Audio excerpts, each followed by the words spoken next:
want to talk about red pills and blue pills and where power resides. The term red pill often gets misused, some more so than others, and I'm going to be particularly pedantic about it in this video. And this is a way of calling myself out for a way that I believe I've been misusing the term in some cases. The term red pill, in contrast with the blue pill, as far as I'm aware and concerned, originates from the film The Matrix.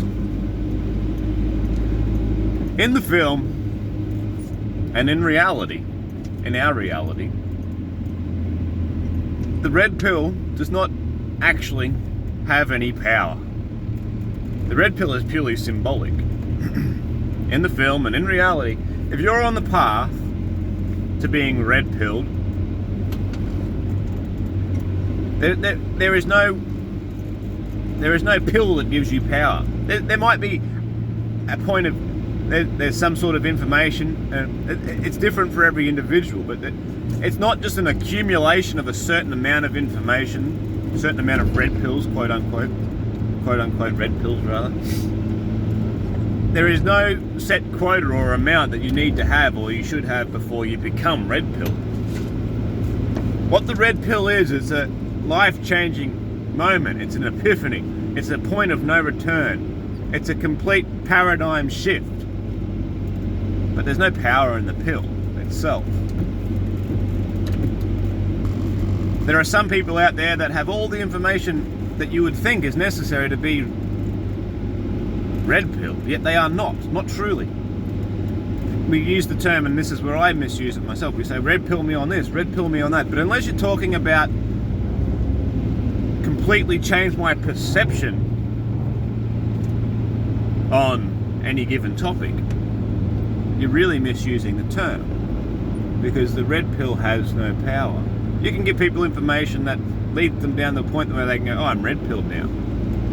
But it's one of those moments you don't truly know until you know. The power itself resides in the blue pills. It's the blue pill that brings the illusion back, that keeps you from the truth. It's if you take the blue pill, you can forget the truth. That's where the real power is. The blue pills in our reality are things like television, alcohol, drugs, social media distractions, poor dietary decisions. All these things are blue pilling. They cloud your mind. And some people are more puritanical than others about any given aspect that I've just mentioned, but all of them affect your overall mental state. We all consume blue pills daily. Unless you live under a rock, you're having blue pills thrown at you constantly. The entire fabric of our existence today is constructed out of blue pills. Really, today, the people who are most aware are the people who just consume the least amount of blue pills. That's all it is. There is no red pill that reverses the blue pills. Like I said, it has no power. And we have all been fed blue pills constantly since our birth. Even people who have so quote-unquote red-pilled parents. There are still things we are trained to do through blue-pilling throughout the generations that are going, like, I'm probably doing things that I haven't considered that affect my children. That is blue-pilling my children to some degree. We all have this weakness. It's part of our makeup now. So the real power is not in taking red pills, but refusing blue pills. That's where our true power lies. Because there's no power in the red pill. It's purely a symbol of reaching a point of no return. Because once you take that red pill, you can't change your mind now and take the blue pill again. A lot of people try that, and that's where you get these doomer types, and people want to use the term like black pill. It's where you may well be red pill, but you try and get back to where you were, and this is where people fall into drug addiction especially. And alcoholism, same thing. Oh, I just need to unplug, I just need to switch off. It doesn't work. Some of the most aware people,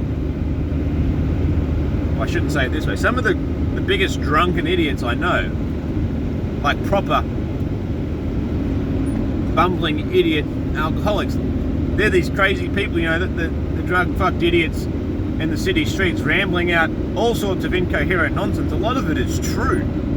A lot of it is rubbish as well. But these people are the way they are because they cannot handle living in the real world. So they've tried to blue pill themselves to cope.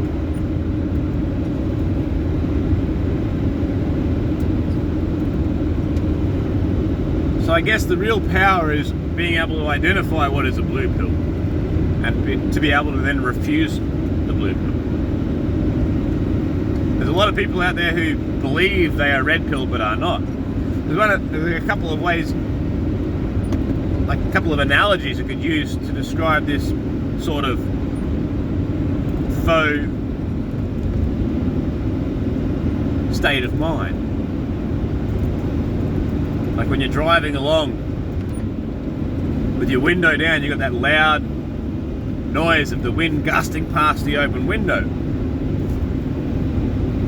And you wind your window up, you close it, and then it's quiet. You go, okay, my window is now up because it's quiet. But then something tells you, maybe my window's not all the way up. And then you realise it is open a fraction. And then you wind it up and it makes so much of a difference in how much more quieter it can be. And then you realise, now it is. Now I know it's certainly closed. I thought it was closed before, but now I know it's closed. It's one of those moments you don't know until you truly know. A lot of people think they're there, but they're not. Another similar analogy that some may be able to, some others may be familiar with, is the sensation you get, that nausea before you vomit. Now, I can remember the amount of times I've vomited in my life, not because of a fantastic memory, but because it's so few times. But what I have experienced many times in my life, many more times of course, is that nausea feeling that you get before you vomit and you think you're going to vomit. But it's only when you actually do that you realise, now I know for sure this time I am. Every other time you think you're going to, but you're wrong. You're just wrong. You don't know until you know. It's one of those things. And it's the same with the red pill. There's that many people out there, you can give them all the information in the world that you would think that they need, because you assume that the thing that triggered you will trigger them, but it doesn't work like that for everybody. Some people can have all the information in the world and then they still don't get it. They still just don't get it. And some people might be thinking, get what? What is it? Tell me what the thing is. Well, if it was a thing that could be easily explained in one fell swoop, I'd tell you right now and I'd disappear. But there's no one thing. Depends on where you live, how you've experienced your life, and what lies you've been told. It's seeing through the lies. It's realizing what is a lie and why people or persons may well have lied about a certain given thing, and realizing and understanding from the point of view of the person who's trying to trick you. That's when you understand a lie truly. Not just like, I got lied to, this is not true. That's only part of it. But when you can see it from the perspective of, I understand why, that's when you've really changed your perspective. Anyway, that's all I think I can say about that. Everything else will just be rambles.